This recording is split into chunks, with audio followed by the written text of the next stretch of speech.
Leo ni Ijumaa Januari 16 mwaka 2026. Kwanza Florian Kaijage na kusomea muktasari wa habari za ulimwengu. Florian. Asante Skola. Kiongozi wa upinzani wa Venezuela Maria Corina Machado anasema amempa nishani yake ya amani ya Nobel Rais Donald Trump wa Marekani katika mkutano uliofanyika ikulu ya White House. Zaidi na Esther Luambano. Machado amesema hatua hiyo ni kutambua kujitolea kwa Trump kipekee kwa uhuru wa Venezuela. Hakusema iwapo alikubali, lakini amesema mkutano ulikwenda vizuri, ingawa hakutoa maelezo ya kina. Mkuu wa kitengo cha habari wa ikulu ya White House, Caroline Leavitt, amesema rais wa mpito wa Venezuela, Delcy Rodriguez, amekuwa na ushirikiano mkubwa katika kutekeleza matakwa yote ya Marekani tangu Marekani ilipomkamata Nicolas Maduro. Mahakama ya juu nchini Brazil imeamuru kwamba rais wa zamani wa nchi hiyo, Jair Bolsonaro, ahamishiwe hadi katika kitengo maalum ndani ya gereza linalohofiwa kwa ulinzi mkali la Papuda. Kwa sasa anashikiliwa katika mahabusu ya polisi kufuatia kutiwa hatiani kwa kujaribu kutengua matokeo ya uchaguzi wa urais wa mwaka 2022 ambao walishindwa. Kitengo maalum cha gereza kina jiko, eneo la nje la kibinafsi na kitanda cha watu wawili. Ikulu ya White House imesema kutumwa kwa wanajeshi wa NATO wa Ulaya kwenda Greenland hakutamzuia Rais Trump kutaka kudhibiti eneo lenye uhuru kiasi la Denmark. Mkuu wa habari Caroline Leavitt alikuwa akizungumza wakati kikosi kidogo cha wanajeshi wa Ufaransa kikiwasili kisiwani humo. Waziri Mkuu wa Greenland Jens Frederik Nielsen aliwaambia umati wa watu wa Greenland huko Copenhagen wawe imara. Itakuwa vigumu kushughulikia swala lingine mbali na mzozo wa kisiasa unaohatarisha kutwaliwa kwa eneo hili. Umefika wakati wa kusimama pamoja na kwa mshikamano ndani ya ufalme wa Denmark. Na msururu wa matukio ya kutisha ya madai ya uzembe katika sekta ya afya, ikiwa ni pamoja na kifo cha mtoto wa mwandishi Chimamanda Ngozi Adichie mwenye umri wa miaka 21, vimeibua mjadala mkali kuhusu usalama wa wagonjwa na kushindwa kwa utaratibu ndani ya mfumo wa afya wa nchini Nigeria. Familia ya mwandishi huyu anayetambuliwa kimataifa inasema mwanawe mdogo Nkanu Nnamdi alifariki dunia wiki iliyopita katika hospitali ya binafsi jijini Lagos kufuatia kuugua kwa muda mfupi. Wanadai mtoto huyo alinyimwa hewa safi ya oxygen, hivyo kusababisha mshtuko wa moyo. Hospitali husika imesikitishwa na tukio hilo, lakini imekana kutenda kosa lolote. Hii ni BBC. Asante Florian Kaijage kwa muktasari huo wa habari za ulimwengu. Msikilizaji, ni matangazo ya Amka na BBC haya kutoka hapa idhaa ya Kiswahili ya BBC, na inakutangazia kwenye FM na redio wa shirika mbalimbali. Ukiwa nchini Tanzania tusikilize kupitia Abud FM, CGFM na Classic FM. Kule nchini Kenya ni Count FM ambayo ni 90.3 pamoja na Nyota FM. Uganda Radio Lira, Radio Kitara kwa mradhi, na Radio Paidha. Jamhuri ya Kidemokrasia ya Kongo Radio Muungano Beni na Lizadel Radio. Internet ni katika bbcswahili.com. Matangazo ya pia yanakujia moja kwa moja kupitia ukurasa wetu wa Facebook. Msikilizaji, rambaza tu uandike BBC Swahili. Mimi ni Skola Kisanga.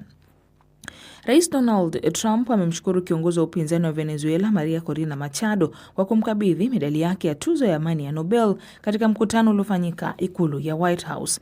Machado anasema hatua hiyo ilikuwa ni kutambua dhamira ya kipekee ya Trump katika kuunga mkono uhuru wa Venezuela. Phyllis Mwote na maelezo zaidi. Katika wiki zilizofuata baada ya majeshi ya Marekani kumkamata rais wa Venezuela Nicolas Maduro huko Caracas, Rais Trump amekataa kumuunga mkono Machado ambaye harakati zake zilidai ushindi katika uchaguzi wa mwaka 2024 uliokuwa na utata mkubwa kama kiongozi mpya wa nchi hiyo. Badala yake, Trump anashirikiana na kaimu mkuu wa serikali Delcy Rodriguez aliyekuwa makamu wa rais wa zamani wa Maduro. Msemaji wa ikulu ya White House Caroline Leavitt amesema kuwa rais wa mpito wa Venezuela Delcy Rodriguez amekuwa akishirikiana kwa kiwango kikubwa katika kutekeleza madai yote ya Marekani tangu Marekani ilipomkamata Nicolas Maduro. Baada ya kuondoka ikulu ya White House, Machado alizungumza na wafuasi waliokuwa wamekusanyika nje ya lango la jengo hilo. Nilimkabidhi rais wa Marekani medali ya tuzo ya amani ya Nobel na nikamwambia hivi: sikia, miaka 200 iliyopita Jenerali Lafayette alimpa Simon Bolivar medali yenye sura ya George Washington. ilitolewa na Jenerali Lafayette kama ishara ya undugu kati ya Marekani, wananchi wa Marekani na wananchi wa Venezuela katika mapambano yao ya uhuru dhidi ya udhalimu. Trump, ambaye mara nyingi huzungumzia hamu yake ya kutunukiwa tuzo ya amani ya Nobel, aliwahi kuonyesha kutoridhishwa kwake wakati tuzo hiyo ilipotolewa kwa Machado mwaka jana. Machado alisema wiki iliyopita kwamba atampa Trump tuzo hiyo, lakini kamati ya Nobel baadaye ilifafanua kuwa tuzo hiyo haiwezi kuhamishwa. Machado alisema kuwa zawadi hiyo ilikuwa ishara ya undugu kati ya nchi yake na Marekani katika mapambano yao ya uhuru dhidi ya udhalimu. Ilitarajiwa kuwa Machado angeutumia mkutano wake na Trump kumshawishi kuwa kuunga mkono serikali ya mpito ya Rodriguez ni kosa na kwamba muungano wake wa upinzani ndio unaopaswa kuongoza mchakato wa mpito huo. Trump hapo awali alimtaja Machado kama mpigania uhuru, lakini alikataa wazo la kumteua kuiongoza Venezuela baada ya kuondolewa kwa Maduro, akidai kuwa hana uungwaji mkono wa kutosha ndani ya nchi hiyo.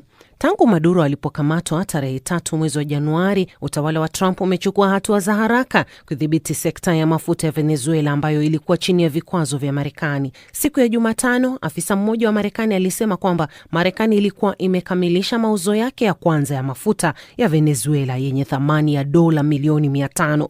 Meli za mafuta zinazoshukiwa kusafirisha mafuta ya Venezuela yaliyo chini ya vikwazo pia zimekamatwa na Marekani, huku majeshi ya Marekani yakisema kuwa yalichukua udhibiti wa meli ya 6 siku ya Alhamisi wiki hii. Naam, ni Phyllis Mwate. Kura zinaendelea kuhesabiwa nchini Uganda baada ya uchaguzi wa rais na wabunge hapo jana. Baadhi ya changamoto zilisababisha vituo vya kupigia kura kuchelewa kuanza upigaji kura katika baadhi yake. Rais Museveni, ambaye anawania muhula wa 7 mfululizo, alisema hata yeye mwenyewe alikumbana na matatizo katika kupiga kura. Anakabiliana na mwanasiasa maarufu wa upinzani Robert Kyagulanyi, maarufu kama Bobi Wine, ambaye tayari ameshaishutumu serikali kwa wizi wa kura, ingawa hajaonyesha ushahidi wowote. Sasa hapo awali nimezungumza na mwandishi wa BBC Ron Clifford ambaye yupo Kampala nchini Uganda. Na mjana, baada ya vituo vya kupigia kura kufungwa kufikia mwendo wa saa 11:12 jioni, shughuli iliyofuata Skola ni ya kuhesabu kura. Vituo mara moja vilianza shughuli hiyo ambayo ilikuwa inafanywa na maafisa wa tume ya uchaguzi, lakini pia kulikuwa na wale maajenti ya mawakilishi wa vyama mbalimbali ambao walikuwa pale. Sasa vituo vingi tayari vimemaliza kuhesabu, na sasa shughuli inayoendelea kwa sasa ni katika vituo vya kujumlisha kura. Sasa kila eneo bunge, kila wilaya ina vituo vile vikuu vya kujumlishia matokeo ya kura. Sasa huko ndio kazi inaendelea asubuhi ya leo. Watu wengi wameshahamia vituo hivyo ambavyo sasa vinajumlisha matokeo, alafu yanatumwa katika kituo kikuu cha kujumlisha matokeo hapa Kampala, ambapo tunatarajia matokeo kutangazwa. Na Odi, tunajua mapema Jumanne wiki hii serikali kupitia mamlaka ya mawasiliano nchini Uganda ilizima mtandao internet. Kufikia sasa hali ya huduma ya utoaji wa internet pamoja na mitandao ikoje hapo nchini Uganda? Hali bado si nzuri, Skola, kwa sababu bado hakuna interneti, na unapata kwamba kuna baadhi ya maeneo, kwa mfano hoteli zile kubwa kubwa kama ile tunayokaa sisi,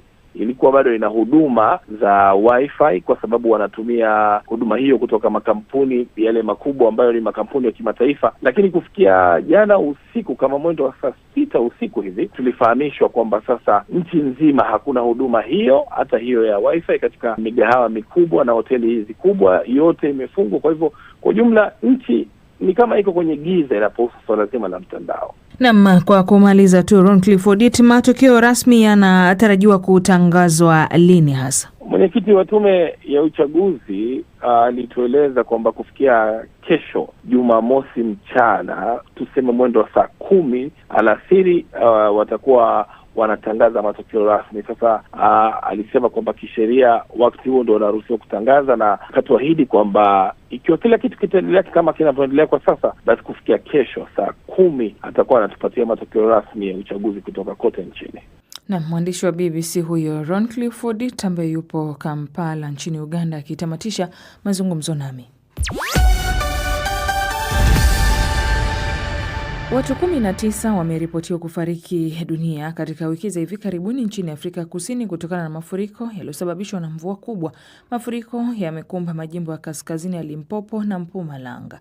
Rais wa Afrika Kusini Cyril Ramaphosa ametembelea jimbo la Limpopo kujionea athari za mafuriko hayo, huku jamii nyingi zikiachwa bila makazi na huduma za msingi. Zaidi na Nasteha Mohamed. Ziara ya Rais Cyril Ramaphosa itatumiwa na maafisa wa usimamizi wa maafa kutathmini kiwango cha mahitaji katika jamii zilizoathirika pamoja na kuangalia jinsi operesheni za uokoaji na uhamishaji wa wakazi zinavyoendelea. Jimbo la Limpopo ni miongoni mwa majimbo maskini zaidi nchini Afrika Kusini, ambapo miundombinu ya msingi kama barabara za lami ilikuwa haba katika baadhi ya maeneo. Sasa siku 4 za mafuriko zimeharibu barabara za vijijini na nyumba na kusababisha baadhi ya jamii kukatwa kabisa na huduma. Maafisa wanasema idadi ya watu waliolazimika kuhama makazi yao bado haijabainika. Shule na vituo vya afya katika angalau wilaya 2 zilizoathirika zaidi zimefungwa, huku hali ya mvua ikitarajiwa kuendelea hadi wiki ijayo. Mtoto mwenye umri wa miaka 5 amefariki kutokana na mafuriko hayo. Kwa upande wa utalii, hifadhi maarufu ya taifa ya Kruger inayopakana na majimbo kadhaa yakiwemo Limpopo imefungwa kwa wageni wa siku hadi hali itakaporejea kawaida. Maafisa wanasema hatua hiyo imechukuliwa kama tahadhari ya kiusalama. Na asante Nasteha Mohamed.